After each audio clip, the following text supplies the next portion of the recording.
بسم اللہ الرحمن الرحیم۔ السلام علیکم ورحمۃ اللہ وبرکاتہ۔ ام المومنین حضرت عائشہ رضی اللہ تعالیٰ عنہ کہتی ہیں کہ رسول اللہ صلی اللہ علیہ وآلہ وسلم نے فرمایا، قربانی کے دن اللہ کے نزدیک آدمی کا سب سے محبوب عمل خون بہانا ہے۔ قیامت کے دن قربانی کے جانور اپنی سینگوں، بالوں اور کھروں کے ساتھ آئیں گے۔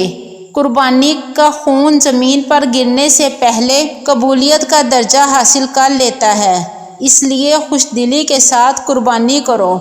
حضرت براء بن عازب رضی اللہ تعالیٰ عنہ سے روایت ہے کہ نبی اکرم صلی اللہ علیہ وآلہ وسلم نے فرمایا، ایسے لنگڑے جانور کی قربانی نہ کی جائے جس کا لنگڑا پن واضح ہو، نہ ایسے اندھے جانور کی جس کا اندھا پن واضح ہو، نہ ایسے بیمار جانور کی جس کی بیماری واضح ہو، اور نہ ایسے لاغر و کمزور جانور کی قربانی کی جائے جس کی ہڈی میں گودا نہ ہو۔ حضرت عبداللہ بن عباس رضی اللہ تعالیٰ عنہ کہتے ہیں کہ ہم لوگ رسول اللہ صلی اللہ علیہ وآلہ وسلم کے ساتھ ایک سفر میں تھے کہ قربانی کا دن آ گیا، چنانچہ ہم نے گائے کی قربانی میں 7 آدمیوں اور اونٹ کی قربانی میں 10 آدمیوں کو شریک کیا۔